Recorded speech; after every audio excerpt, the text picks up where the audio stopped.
Welcome to the Diabetes Bio Podcast, a podcast for the Diabetes Journal, the flagship research publication of the American Diabetes Association. Each month, we will interview one or more authors from the feature articles, the papers of the month, or other articles published in that month's issue of the Diabetes Journal. We also have a Sweet Talk segment of the podcast, which is our open format portion of the podcast that can include topical interviews or discussions. My name is Darlene Sandoval, and I am joined, as always, by my podcast co-hosts, Dr. Kirk Haberger and Dr. Kevin Williams. How are y'all doing today? Hey, Dar. Hey, Kevin. Hey, doing pretty good.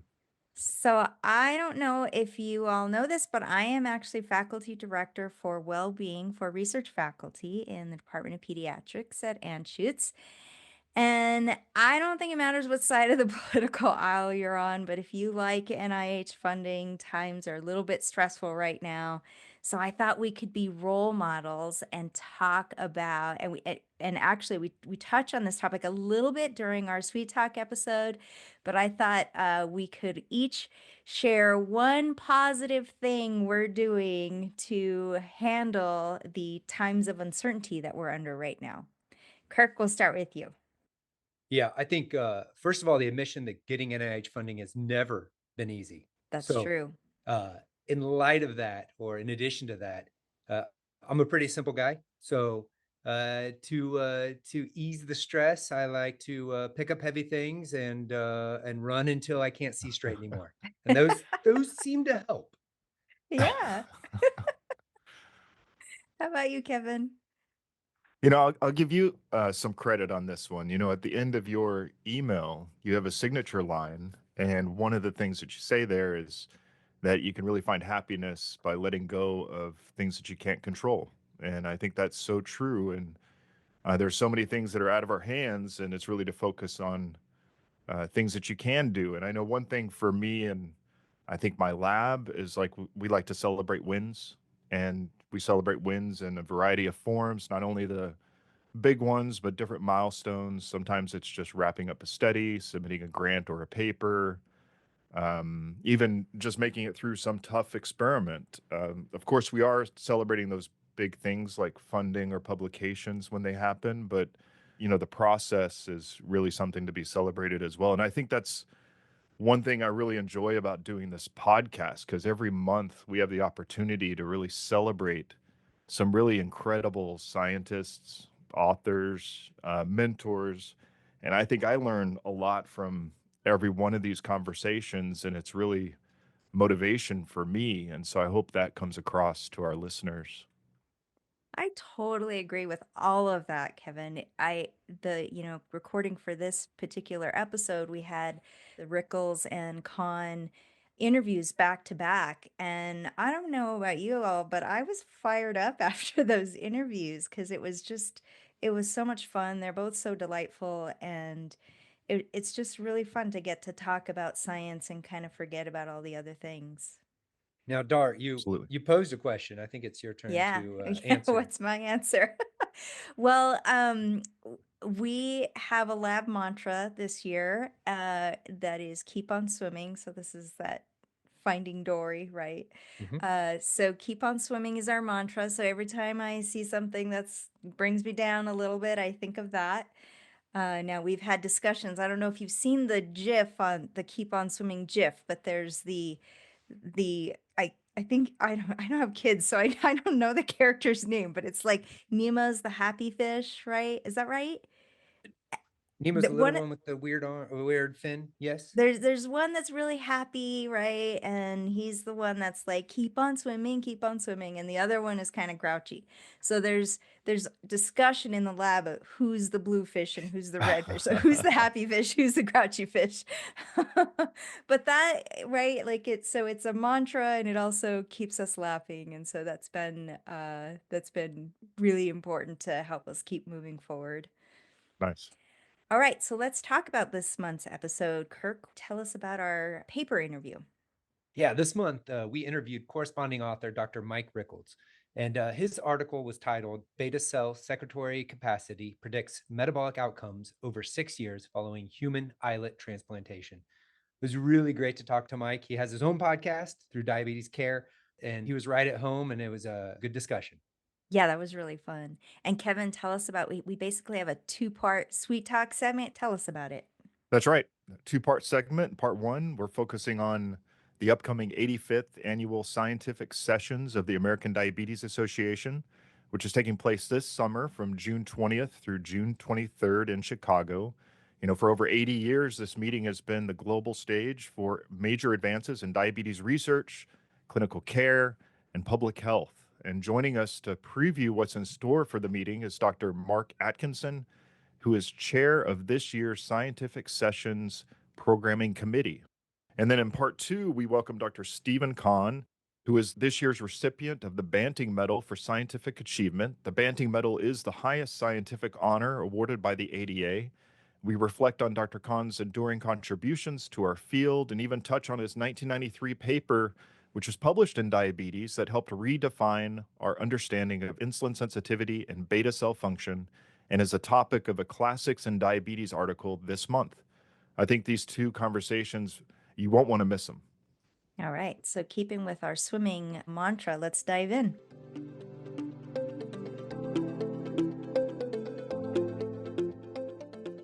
Today, we're going to discuss May's paper of the month, titled Beta Cell Secretory Capacity Predicts Metabolic Outcomes Over 6 Years Following Human Islet Transplantation. This segment is also special as we're joined by corresponding author, Dr. Mike Rickels. Some of you may recognize his work and others his voice. Mike is the co-host of the Diabetes Care On Air podcast, and as such, he should feel right at home with us today. However, during his day job, Dr. Rickels is the Willard and Rhoda Ware Professor in Diabetes and Metabolic Diseases in the Division of Endocrinology, Diabetes and Metabolism, Department of Medicine at the University of Pennsylvania, Perelman School of Medicine. Welcome, Mike. Congratulations on your paper, and thanks for being part of this month's podcast. Thanks so much for having me, Kirk, and to you and the editors for picking this article for discussion this month. Absolutely. It's great to have you. So, Mike, we like to start with an icebreaker question. And since people already know that you are host of Diabetes Care on Air, we want to know something other than that. So, a fun fact about yourself that has nothing to do with science. Oh, putting me on the spot, Darlene. A fun fact about Absolutely. myself that has nothing to do with science.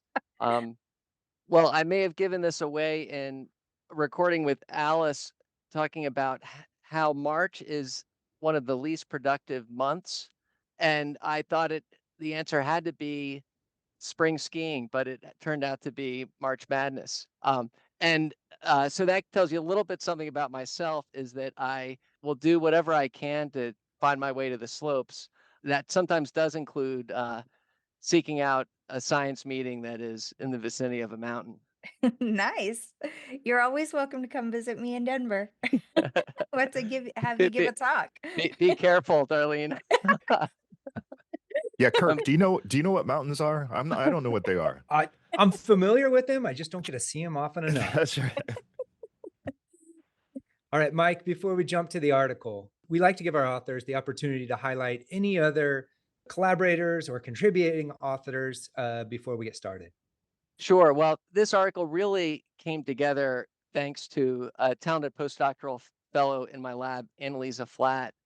And Annalisa analyzed this data that we'd collected over more than 6 years in Penn's participation in the Clinical Islet Transplant Consortium sponsored by the NIH, and had a sub-study looking at beta cell secretory capacity measures that were done in the cohort of participants at Penn. Annalisa was assisted in her analysis work by a current postdoctoral fellow in the lab, Austin Matus, and under the supervision of our team statistician, Bob Gallup. And also importantly, for the following of these patients over many years, Eileen Markman's been our Islet transplant research nurse coordinator throughout the history of the program at Penn. Ginger Bakes has been our now project manager, but a research coordinator for our clinical research center studies, where all of these mechanistic metabolic tests take place. And Amy Palekis, our research nurse practitioner on the team who helps me with conducting all of these tests, as well as managing and caring for our subjects. And of course, none of this work could have been done without the incredible talents of Dr. Chen-Yang Liu in isolating human islets from deceased donor pancreata for transplantation. An example of Chen-Yang's human islets are on the cover of this month's Diabetes, so you can just see how incredible his islets are. And Ali Naji, Dr. Naji has been my mentor in transplantation and established the islet transplant program at Penn, and has served as its director through its development of deceased donor islet transplantation through phase 1, 2, and ultimately the phase 3 study of which these participants were a part of. Yeah, thanks. This is definitely, as Darlene says, a team sport, right? So it's good to acknowledge the team. Jumping off from there, maybe you can give us an overview of your research program and then how this specific study kind of slots into that. Yeah, so my research program has been interested in islet function and replacement, as well as glucose counterregulation and defense against hypoglycemia in type 1 diabetes, and also in pancreatogenic forms of diabetes that are defined by impaired beta cell function and including cystic fibrosis related diabetes. But for a long time, we've been really interested in defining that functional beta cell mass that's required not just to restore glucose homeostasis temporarily, but that what is needed for really durably allowing restored islet function to resist metabolic exhaustion over the long term. And this study really focuses on, as you kind of outlined, type 1 diabetes patients, following them out chronically after islet transplantation. Just curious for our listeners who may not be familiar, maybe you can outline a little bit of this methodology, but then also any of the main hurdles that might be preventing islet transplantation from becoming more of a widespread therapy. Yeah, thanks, Kevin. So the general idea is using deceased donor pancreata for isolation of islets as a minimally invasive alternative to the current standard of whole pancreas transplantation that can be done alone in individuals with hypoglycemia unawareness, or also at the time of or subsequent to a kidney transplant in individuals with diabetic kidney disease who are already committed to immunosuppression. The two main hurdles, though, have been and continue to be obtaining a sufficient and reliable source of cellular tissue, as well as the requirement for immunosuppression to prevent alloimmune rejection as well as autoimmune recurrence from affecting the transplanted islets.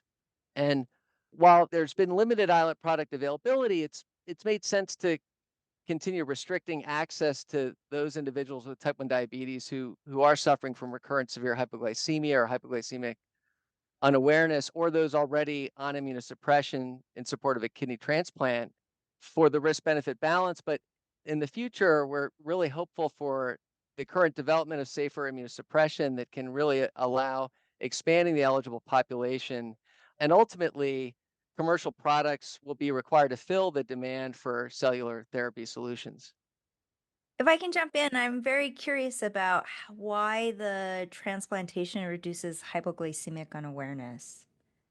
Yeah, so when we're transplanting the islets in type 1 diabetes, the primary defect in counterregulation comes from the inability to remove insulin when hypoglycemia is developing. It's been administered subcutaneous, it's in the periphery, it's continuing to be absorbed from the subcu depot. And when you don't want it there anymore, it's too late to remove it. And in the islet, the insulin secretion is exquisitely and sensitively turned off. What we can measure with C-peptide levels during, say, experimental hypoglycemia, and can see that the intrahepatically transplanted islets turn off C-peptide entirely as in normal individuals. And what's also important is within the islet, there's a paracrine communication between the beta cell turning off secretion to activate the alpha cell to increase glucagon secretion. And that communication doesn't exist in someone with type 1 diabetes. Their islets have alpha cells, there can be actually dysregulated increases of glucagon in response to nutrient ingestion, but in the interprandial periods and overnight, for example, there's no ability when hypoglycemia develops for glucagon to turn on. And the intrahepatic islets have all of the islet components necessary for not just turning off insulin secretion, but also allowing for an increase in glucagon to enable the liver to increase endogenous glucose production and prevent or correct low blood glucose.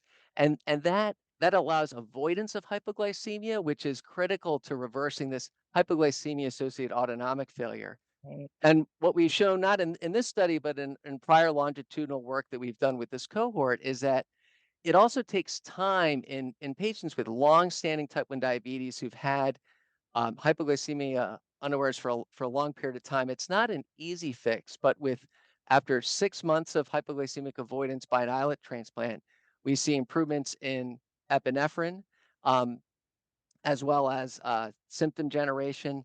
But the epinephrine response doesn't fully normalize for 18 months. So it takes some time, but in the meantime, that primary islet cell defense against hypoglycemia is restored. Very interesting.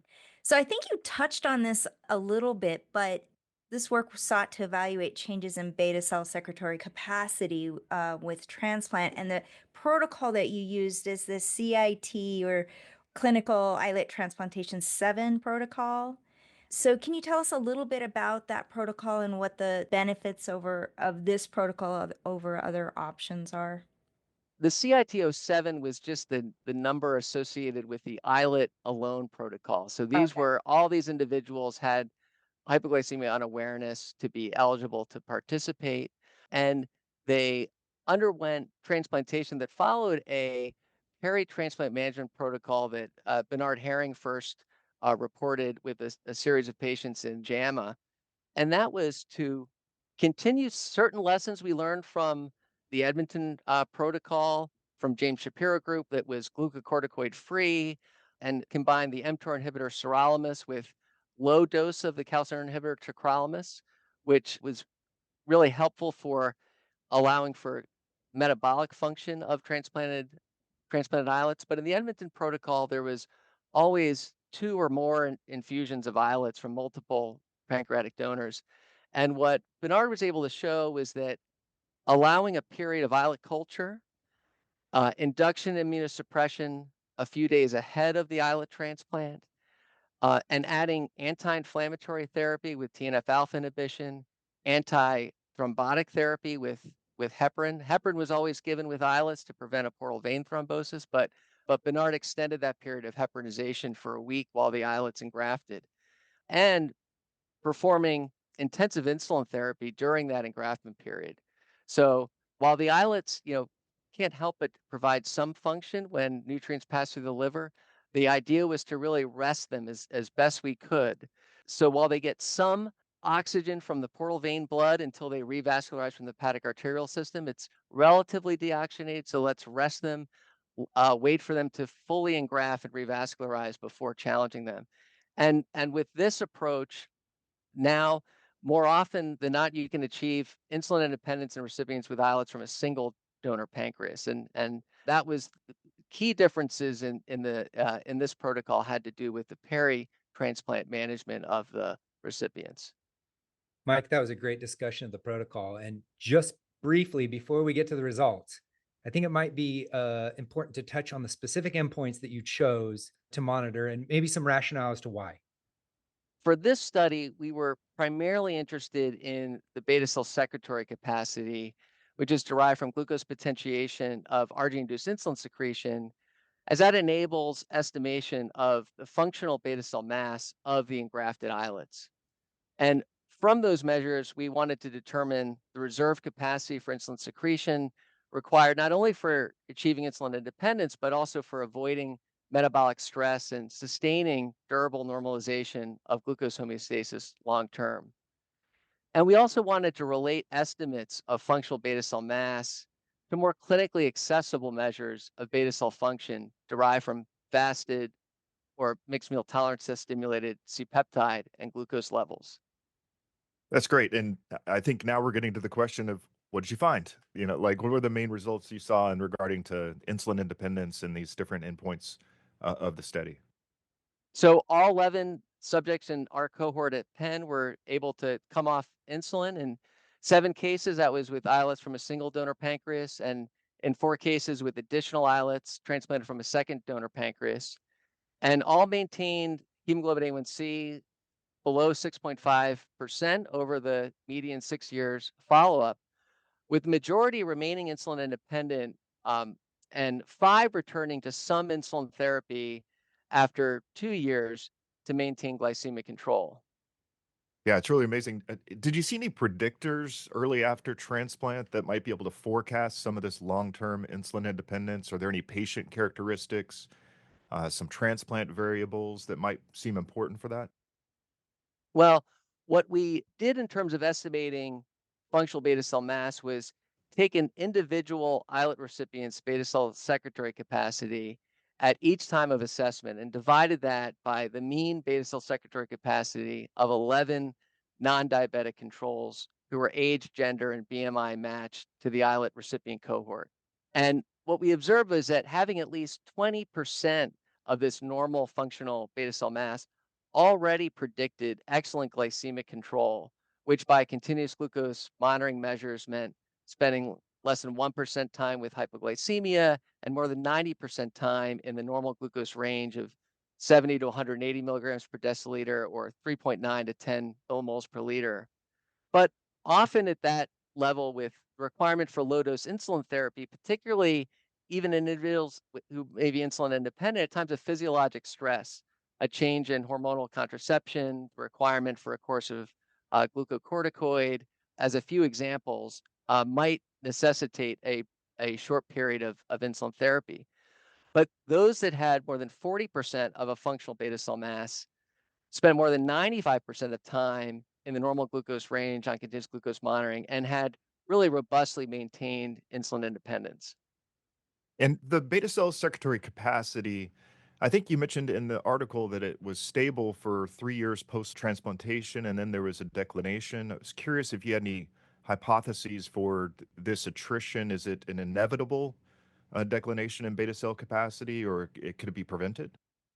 I do think it can be prevented. What we did see were in the decline in beta cell secretory capacity did correspond in those individuals to a return to insulin use. And we saw a variety of explanations for that, which were really balanced across either alloimmune sensitization, autoimmune recurrence, or in a few cases, what we believe to be, in the absence of any immune markers, metabolic exhaustion of what sort of was already a low functional beta cell mass. And there we saw disproportionate increase in proinsulin and amylin secretion relative to insulin, which are metabolic markers supporting functional decompensation of stressed islets. And so while we do think certainly appropriate maintenance of sufficient immunosuppression might have helped some individuals maintain that basal secretory capacity longer. For others, it's really achieving a more robust functional beta cell mass from the outset that we feel is important for maintaining long-term glucose control. And I say that because we still have a few of these folks continue to follow in my practice now, 15 years following their islet transplant without any requirement for insulin therapy. And so I do believe that this therapy can be made to be quite durable long term. That's really cool. Absolutely. Well, Mike, as we wrap up here, I just wanted to give you an opportunity to summarize everything with a few key points, or maybe even give us a hint as to where you want to take this project next. Yeah, well, I think one of the key points is really that observation that sustained insulin independent benefit occurs with establishing a functional beta cell mass more than 40% of normal. And to really achieve long-term metabolic benefit for patients undergoing islet cell therapy for treatment of type 1 diabetes, we should be setting a high bar for establishing a sufficient islet reserve capacity that can resist metabolic exhaustion over time. And with that, I really do believe that in the future, we will be able to provide a restorative cell therapy and get ultimately one step closer to a cure for type 1 diabetes. Very cool. That's really cool, Dr. Rickels. Thank you so much for joining us today and sharing your expertise and discussing your recent work on long-term outcomes following islet transplantation. I encourage the listeners to read the full article in the May issue of Diabetes. Thank you.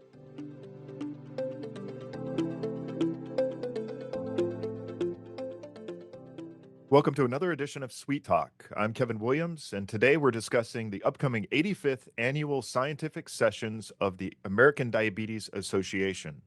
This meeting is going to take place June the 20th through June 23rd in Chicago, Illinois.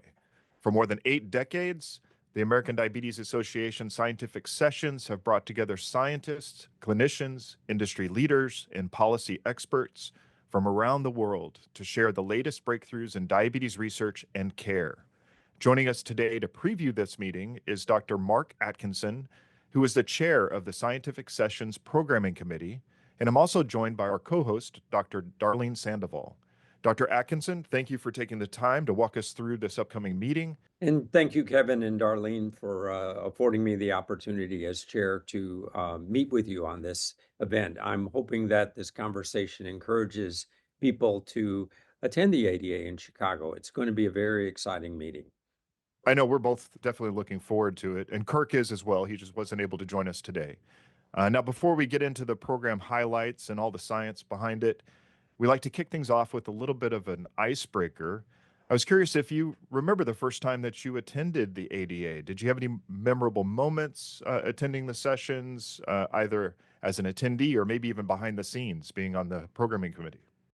That's a great question, Kevin. And actually, if you would, I would put this as my 40th anniversary of attending an ADA, meaning with the first American Diabetes Association meeting I attended was back in 1985, all the way back then in Baltimore, Maryland.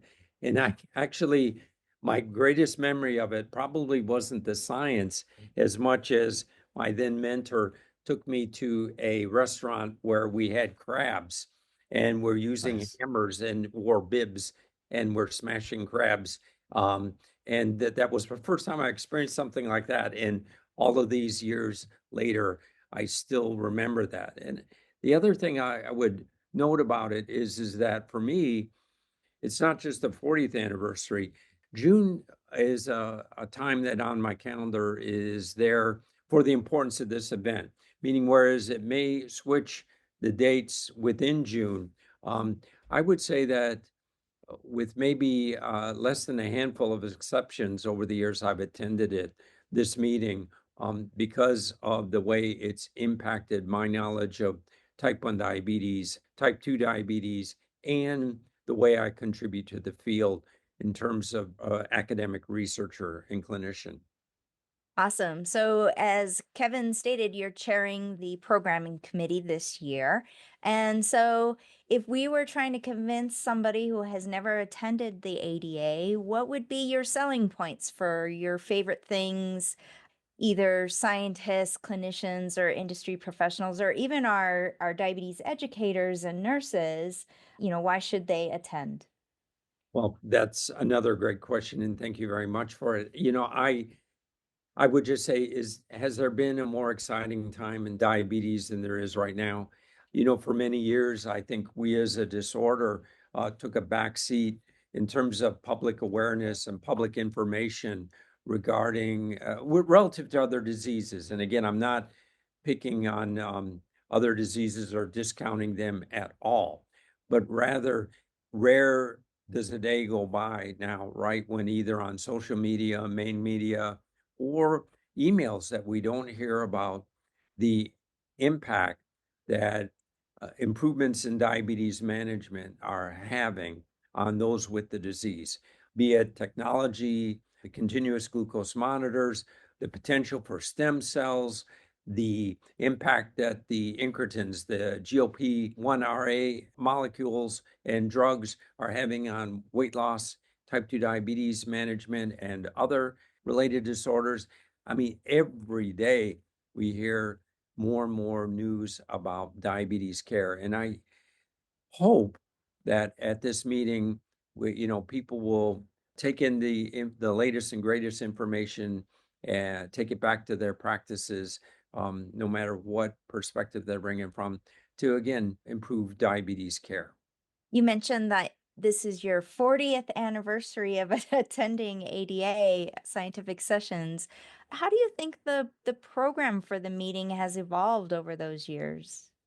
That's a great question too, and I sincerely will stop saying great questions, but you're given those. If you think, if I go back 40 years, it was kind of interesting because the way information or knowledge gains were transferred were largely in the mail. What am I talking about? If you were to open up journals like Diabetes or Diabetes Care, they were once a month publications, and you would open it up. So the ADA was a kind of an annual meeting where you could go and hear the latest and greatest. And it's still that way too. But now, again, with either through online publications, social media, Zoom calls, team calls, we hear information exchange has occurred much, much, much faster. I think you would agree on that. The second thing is again, the technologies in the way that we investigate the disease, things that were, unfathomable 4 decades ago now have become a reality. Another thing is I think, and with the committee, we put a lot of effort into trying to not just think about the past, but the present and the future, meaning what do we need to do when we gather together to prepare ourselves for what's going to be diabetes care and management in the next 5 to 10 years. So things have changed, and I think they've changed far more for the better. And the big winners are the patients and their family members. For sure. One of the things I think stands out with the ADA scientific sessions is how it brings together a really diverse audience. And you mentioned, and Darlene mentioned it in the last question about you're attending this meeting for over 40 years or 40 years exactly, and being able to come back and meet with colleagues. And I want to steal a little bit from our co-host Kirk, who's not here, but he uses the phrase that this meeting is a great way to meet your tribe, and that these sessions are a great way to connect with others in the field. Who do you think this meeting is especially valuable for? I'm going to give you a one-word answer: everyone. And I know that that might come across as a flippant or sarcastic, but I don't mean it that way. I want to emphasize that I'm honored to be chair of this amazing organizing committee. And the organizing committee is not 3, 4, 5, 6 people. It's 36 individuals that were highly selected based on their diversity of knowledge in the field of diabetes. And it is truly the A to Z's of diabetes care management, from basic research, translational research, and clinical care, which translates in and of itself to everything from exercise, podiatry, type 2 diabetes, obesity, pregnancy, basic immunology. I mean, we work very hard to cover the waterfront, if you would. I mean, the ADA is the largest global meeting annually that occurs on the topic specifically of diabetes. And again, this committee, like I said, with so many people, works hard to make it that if you attend this event, you're not going in at say 8 in the morning and then have an hour of talks, and then the next talk that you'd be interested in is maybe 4 hours later. We try and pack this meeting so that essentially from the opening bell, if you would, to the closing bell, that every day, every hour, there's something that people might find interested in, either that it's their own specialty or something that's of interest in an emerging topic. We don't want to waste people's time. As a clinician scientist, as a leader in the field, what are some of the highlights in this year's program that you are particularly personally excited about? Well, I would have, there's so many. I mean, it's a smorgasbord of events in that, as I mentioned a little bit earlier, I would be in denial as chair if I didn't say that the impact that drugs that target type 2 diabetes and obesity are having on the field. I saw the other day that it's not just the ones that are approved and on the market now, but there's another perhaps over 150 additional products from some 70 companies that are in development. The impact of how these products are going to enter into practice, we need to discuss as a community, because it's not just weight loss and type 2 diabetes, it's all the secondary events that occur with them, from either sleep apnea, alcoholism, excess skin. I mean, they open up a whole series of psychological and physiological questions. So a good part of the meeting, if you want to know what's going on in all of these areas, please come, because these are going to be discussed in multiple sessions throughout the program. But then there's also so many other efforts that I think are going to be of interest, including stem cells. We hold a series of clinical trial talks where they're cutting edge for those that are interested in either type 1 diabetes and maybe even type 2 diabetes. We're going to hear some updates on those products, the notions of renal disease, and some of the drugs that are going to be brought forward. We're going to hear clinical trial results on those. And again, I want to emphasize that a lot of times people look for a phenotype or who attends the ADA, and they will think, well, it's physicians. We have a very diverse audience that attend the ADA, and some of the largest numbers are people, diabetes educators, and nurse practitioners. They are our frontline people that are absolutely vital. And so I'm very encouraged to see on the program that we've put a whole series of talks on best practices, because if we all just lived in history, we wouldn't see advances. And so hearing these talks, I think, is going to be exceptional. And I think you've done a really great job of highlighting the different aspects of the meeting. And I think as you've been going over this, one of the things that can make this meeting so special is that it really balances basic science, clinical care, and translational research. And you already mentioned, you are the chair of this committee, but you have a whole team of people that are working on the planning committee and organizing this.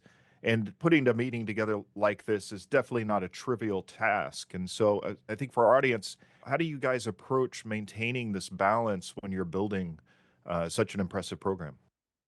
That's an interesting idea to share, in that, when does the ADA meeting start for the next year? And in reality, it starts the day after the last meeting ends, in that instantly the American Diabetes Association receives feedback on its program with questionnaires. What worked, what could be improved. And within 2 months afterwards, it takes a series of suggestions. The ADA opens up and says to the global community, what would you like to hear about? And it collects those. Then there's the group, the organizing committee, that not only takes those ideas that were generated from the global diabetes community, but has their own ideas.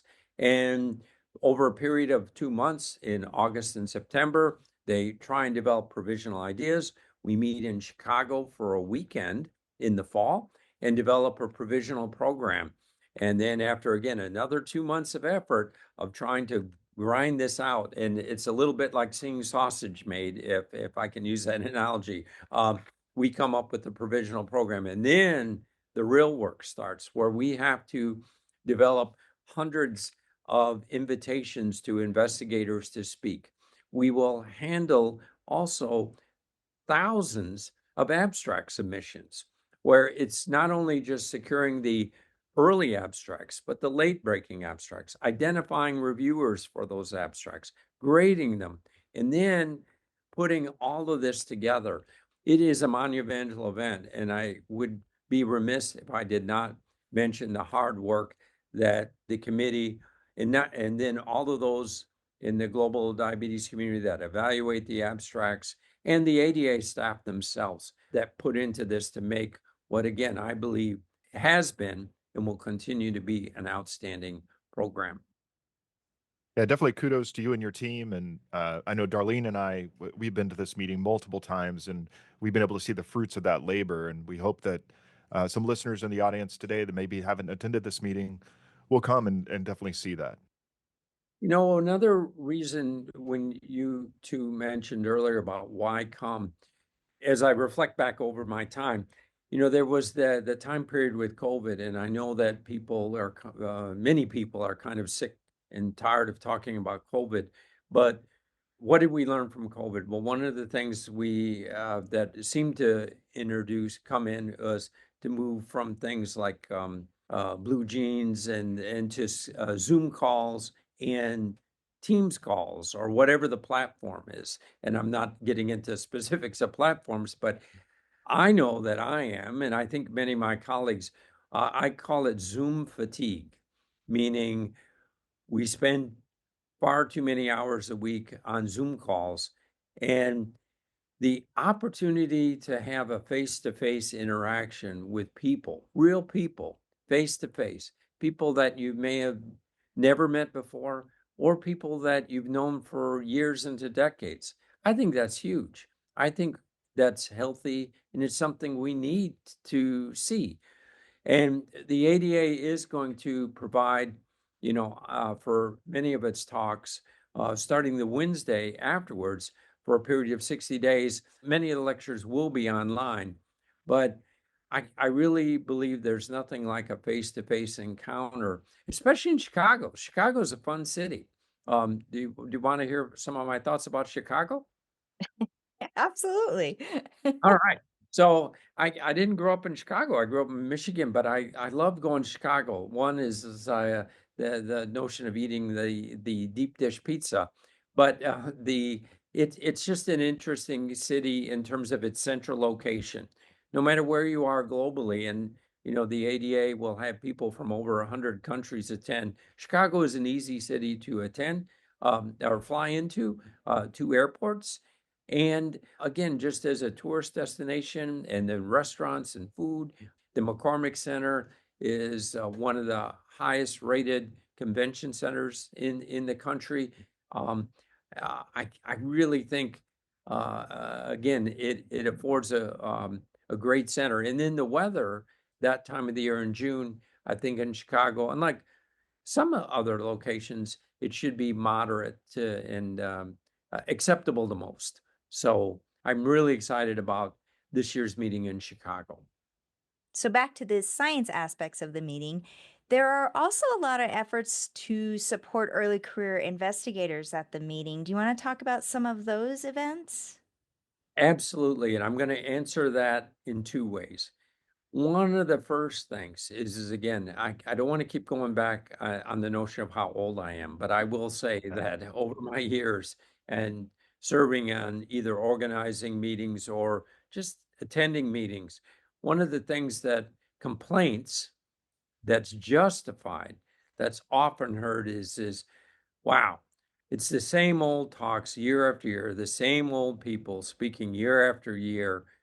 Where's the fresh vision or fresh views here? And one of the rules that we have at the ADA is as an organizing committee, we work really hard to identify people that have spoke within the past 2 years. And if possible, we try and get fresh voices, and not just fresh voices, but diverse voices. We try and have youth, mid-career people, and older individuals speak. We try and represent both sexes equal. Again, putting fresh voices, fresh views out into the program so that, again, we have diversity in thought and bring things forward. So I think, Darlene, to your point, that this creates a healthy environment and perhaps an encouraging environment for younger individuals that may be saying, well, is this worth my time and effort to go to? Because it's inclusion. They can see themselves perhaps up there, and maybe they'll be being given an opportunity to speak next year. So we put a high value, if you would, on, again, diversity and not having the same old talks every year. And there are usually some nice networking events as well. Are we doing that again this year? Absolutely. And in fact, at the top of your questions, you said, what do we learn? And one of the big comments that has come in the past couple years is people have said that they want more networking opportunities. I'll say that I think that this in part has to do with this, again, Zoom, Skype, Teams call thing where we sit in offices behind cameras and just don't have as much face-to-face interaction. So I think the ability to create opportunities where you can network, and we've instilled them into the program. The networking opportunities will help that. Another thing that we've done is to try and create innovation.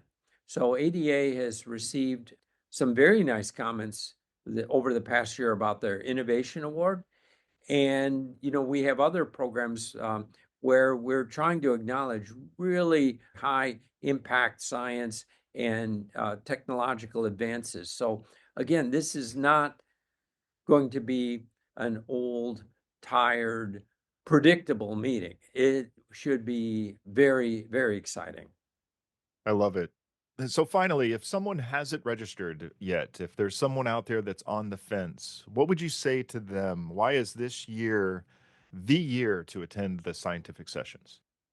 I would simply say that, again, I think if you're in diabetes care and management, most of the people I interact with, you're in this field for a reason, and that reason is the patient.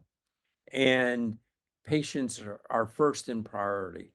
And I think if you are interested in providing the top level care and the best advice you can to patients, no matter who you are or what profession you're in, this is the meeting to go to.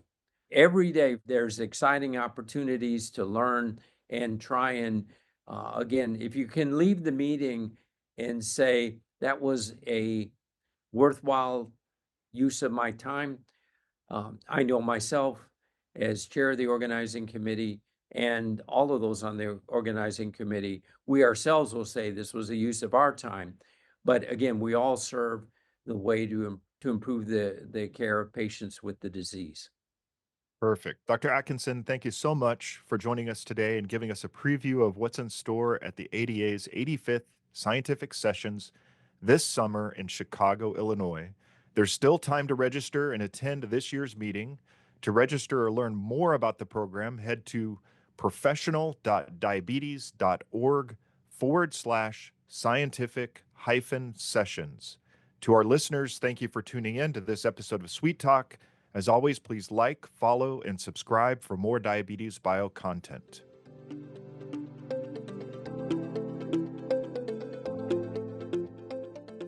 Welcome to part 2 of Sweet Talk. I'm Kevin Williams, and today we welcome Dr. Steven Kahn, the 2025 recipient of the American Diabetes Association's Banting Medal for Scientific Achievement. And I'm also joined by our co-hosts, Dr. Darlene Sandoval and Dr. Kirk Habegger. Steven, welcome to Sweet Talk, and congratulations on receiving the Banting Medal. Thanks very much, Kevin. It's a pleasure to be with all of you. We're definitely excited to celebrate your career today. In doing so, we will take a look back at one of your landmark papers, which was published in Diabetes in 1993. It was titled Quantification of the Relationship Between Insulin Sensitivity and Beta Cell Function, and it's featured as a Classics in Diabetes article in this month's issue of Diabetes. But before we get into all of that, we typically like to start off with a little bit of an icebreaker question. And so if you had a chance to sit down, talk with some figure in the field, who would it be and why? So, Kevin, I don't know that I would answer that with a single figure. I think from what we all do and going to the ADA meeting, which I think always is spectacular, there are lots of people there that I love to talk to, many who have made huge contributions to science, right? But if I was really to go back in time, and some of this fits with the lecture that I will be giving, I'd love to meet Rosalind Yallow, who developed the immunoassay, without whom none of what we do today would maybe be known.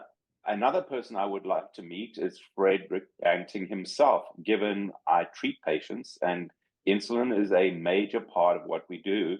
And while he started out with dogs and was injecting people with extracts of pancreas, we've come a long way, and none of that would have happened without him.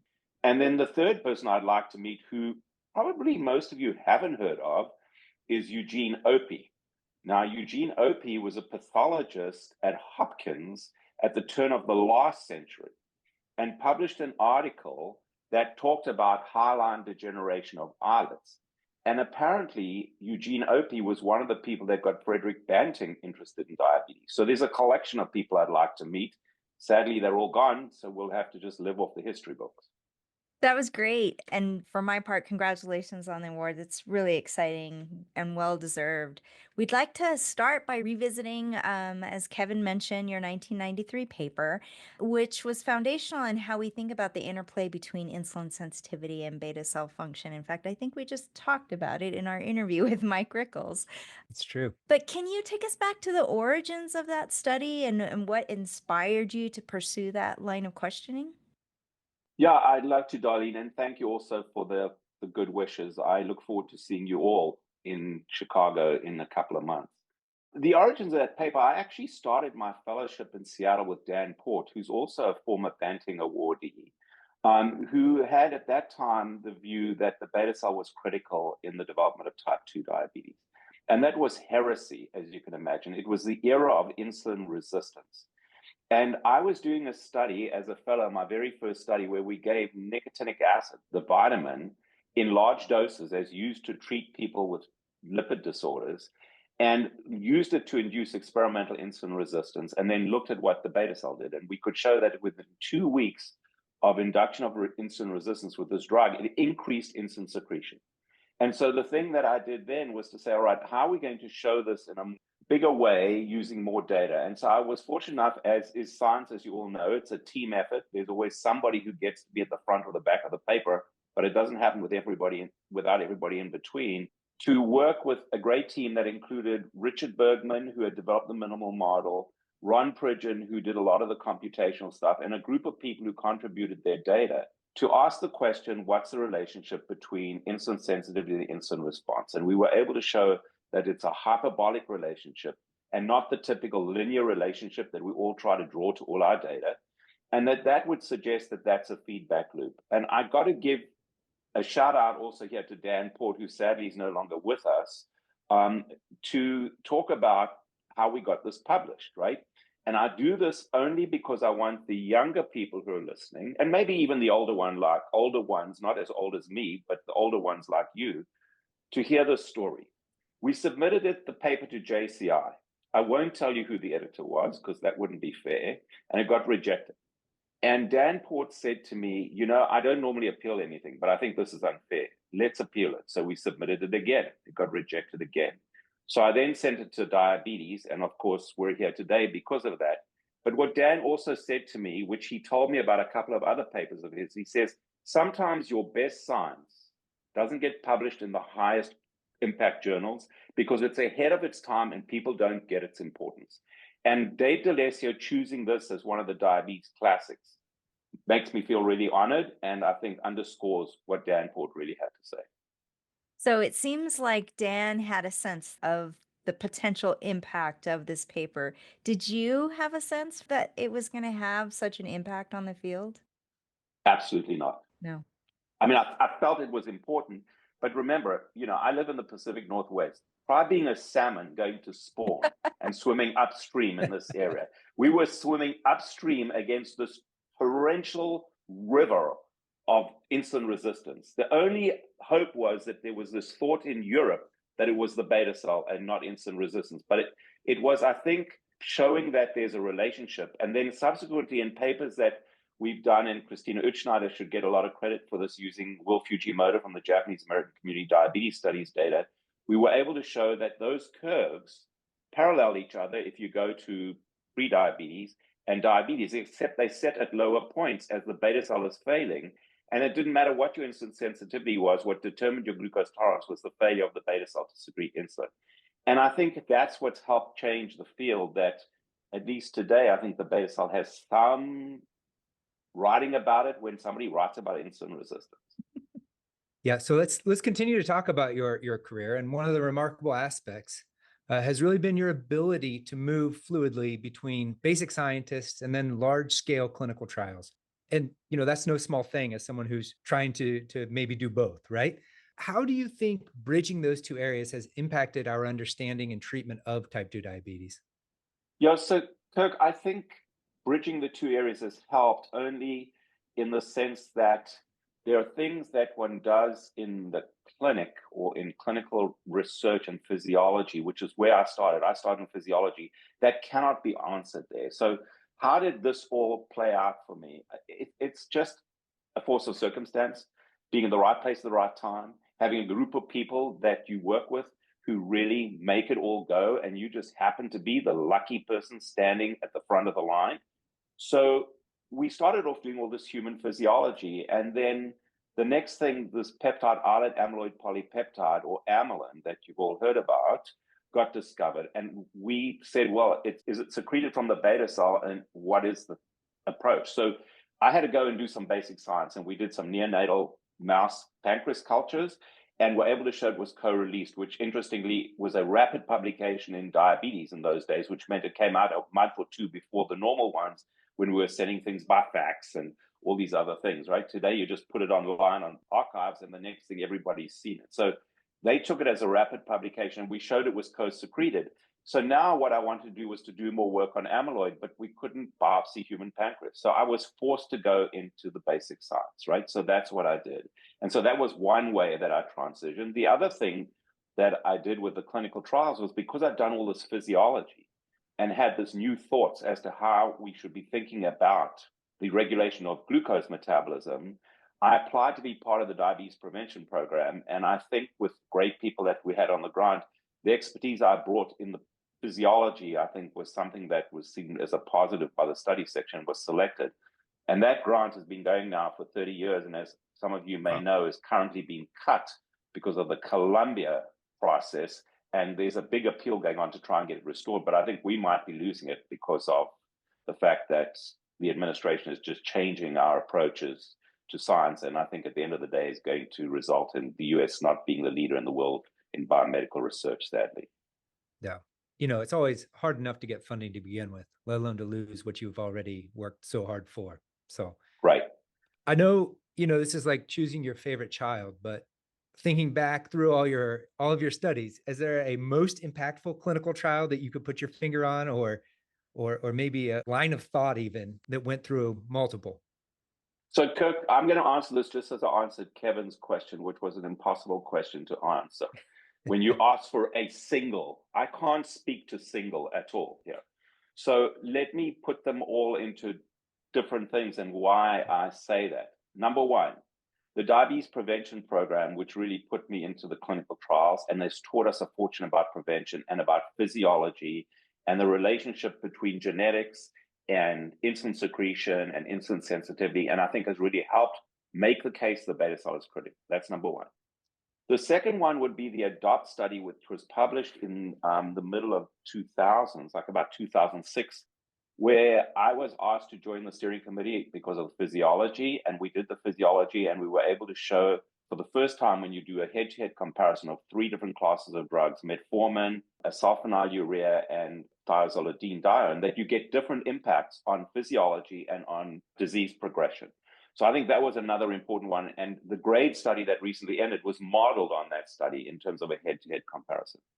The third one would be the RISE study, which was a study that NIH funded for a small group of us that was to look at physiology of type 2 diabetes in youth and adults, where we've been able to show conclusively that the disease is far more aggressive in youth with type 2 diabetes. And when I say youth, I talk about adolescents. You can see over 12 months dramatic losses in insulin secretion or insulin responses in them that you don't see in adults, despite interventions. And I hope, depending on the time, to touch on some of that in June, right? And then the fourth one is a study called SELECT, which is a pharmaceutical industry study, which looked at the effect of semaglutide, right, to reduce cardiovascular events in people with a history of obesity, but not diabetes. And what we've been able to show in that is that semaglutide reduces the progression to diabetes, which you would have expected.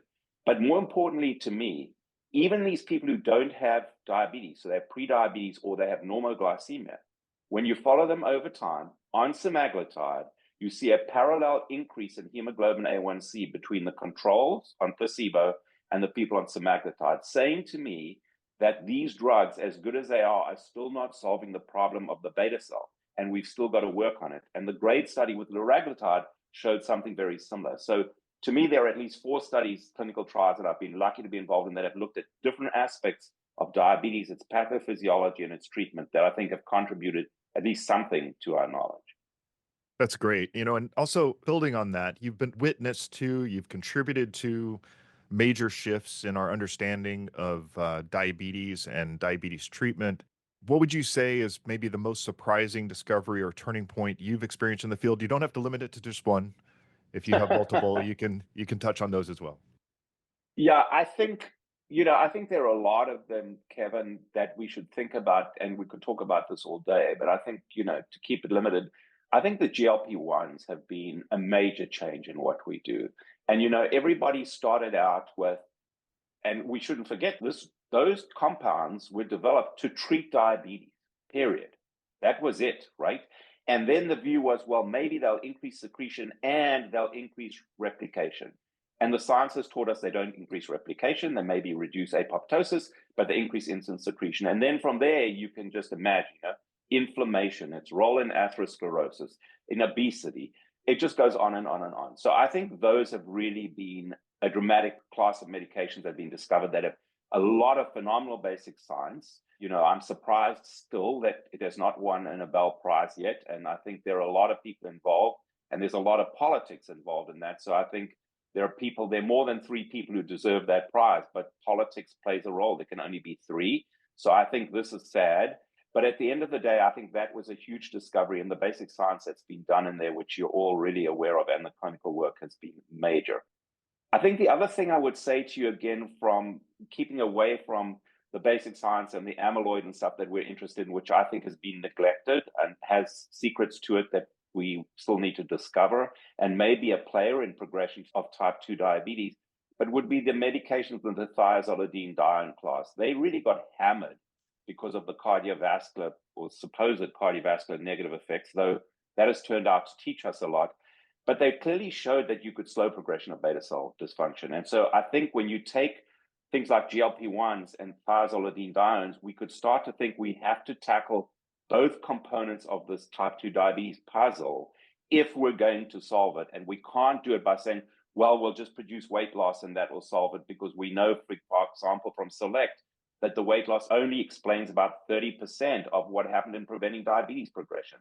There are other things going on. So I think these are pointing us to the future of lots of great science, new discoveries, and hopefully at some stage an end to type 2 diabetes. Let's come back to the relationships that you've had throughout your career. You mentioned how influential Dan Port was, at least on that 1993 paper, and you have certainly been a champion for mentorship. Can you tell us a little bit about these mentor-mentee relationships, is there anything in particular that was memorable for you as a mentee or as a mentor?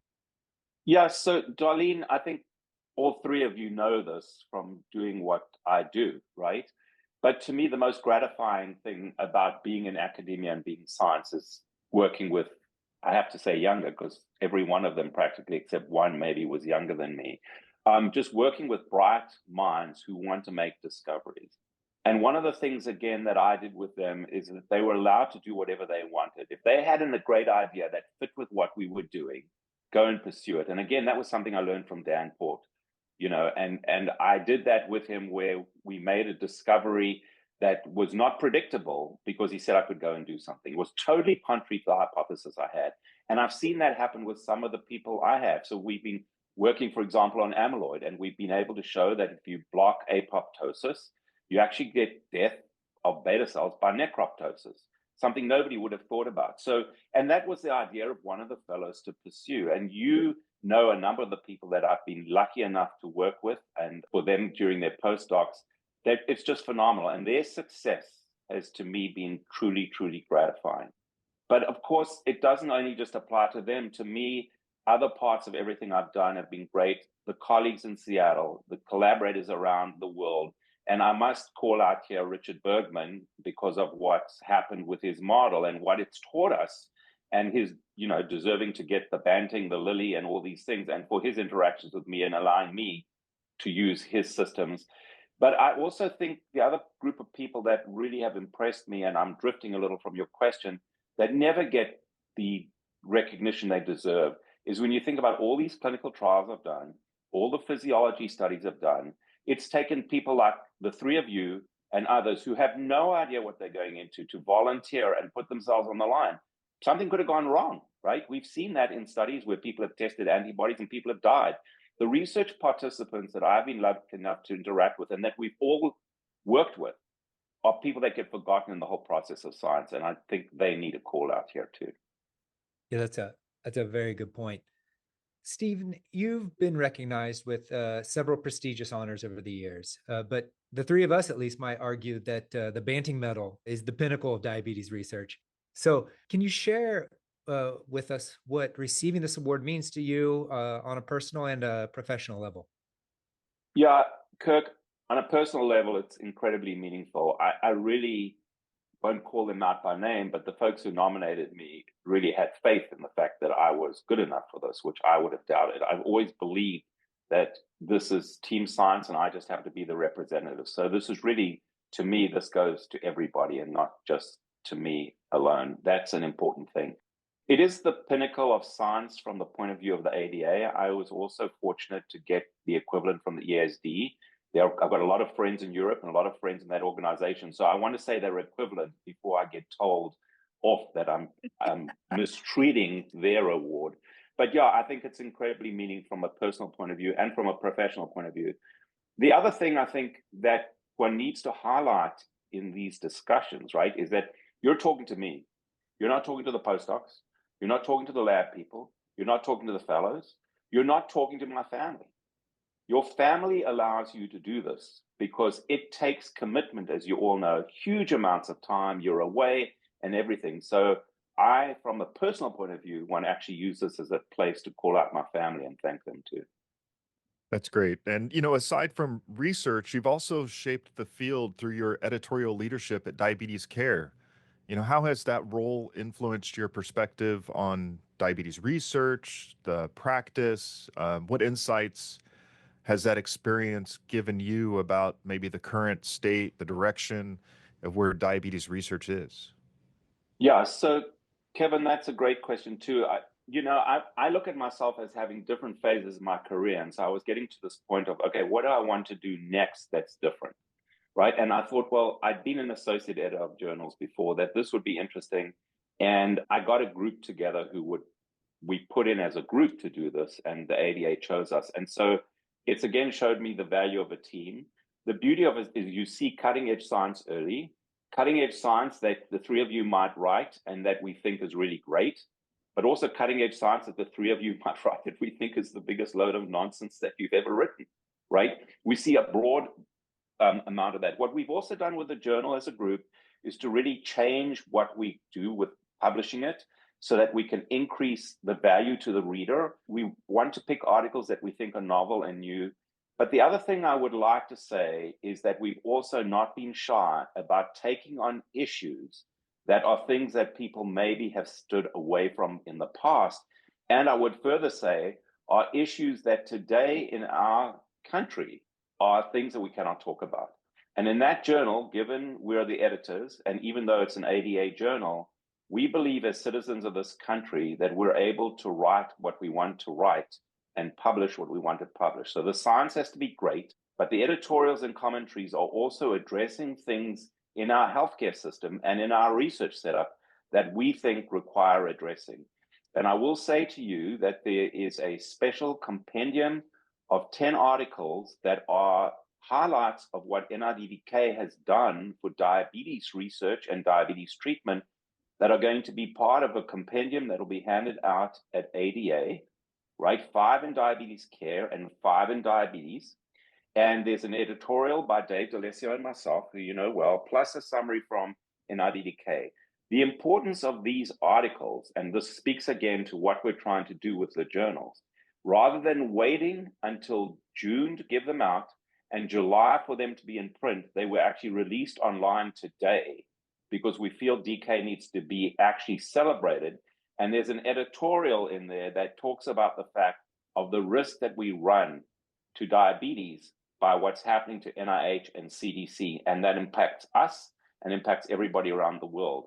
Now, we might not be the most liked people when we're done, but it's time in my mind for us to actually take a stand and talk out for biomedical research if the US is going to stay number one in this area. So I put that one out too.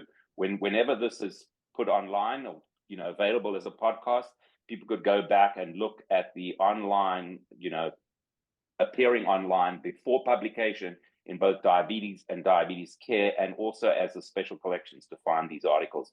And they really praise NIDK for what they've done, clinical trials and basic science, the diabetes research centers, everything. So to me, coming back to your question, these are the opportunities I saw we could do with Diabetes Care that we've pursued, that I hope people out there like yourselves appreciate. If not, we'll find out when the impact factor comes out, and maybe that'll be the way to bow out by saying to the ADA, we're out of here because we're not doing any good. I really appreciate the stance you're taking, and we will put those links in the show notes for sure. And I am looking forward to going and looking for those right after this this interview. So one of the questions we had on deck was to ask you about the beginning and how you moved into this career, and if there was any sort of pinnacle event that drove you towards diabetes research and care. And I'm curious if we could extend that, given the current situation. What would you tell trainees now, sort of knowing what you went through, but then also knowing what is happening in the world right now, or at least in the US right now? Sure, Darlene.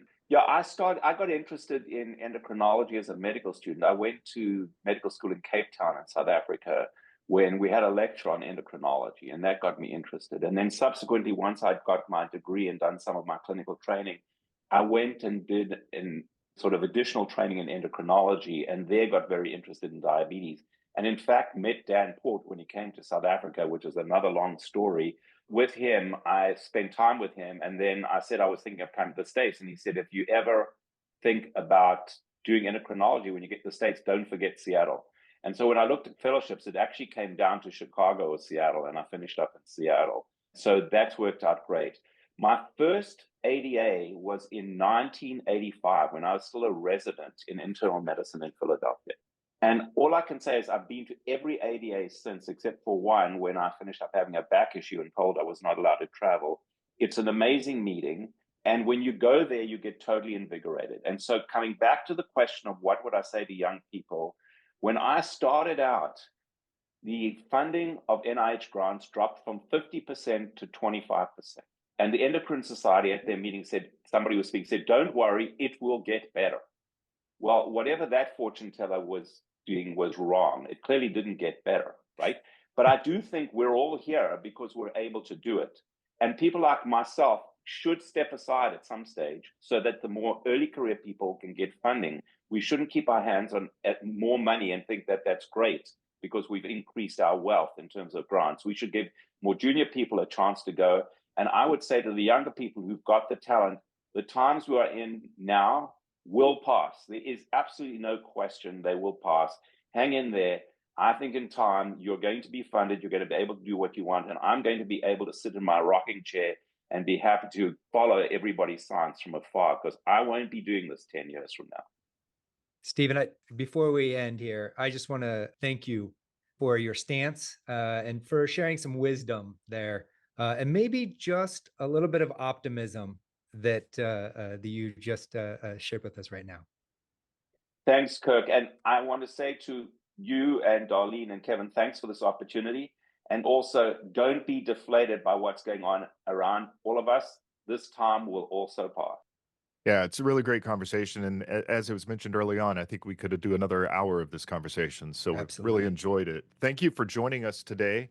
We want to remind our listeners to check out the Classics in Diabetes article on this work titled The Normal 93 Linking the Beta Cell and Insulin Sensitivity, which is featured in this month's issue of Diabetes. Also, don't forget to join us at the ADA Scientific Sessions in June in Chicago, where you can hear Dr. Kahn's Banting Metal lecture in person. There is still time to register and attend this year's meeting. To register or learn more about the program, head to professional.diabetes.org/scientific-sessions. Thank you for tuning in to this episode of Sweet Talk. And as always, please like, follow, and subscribe for more diabetes bio content.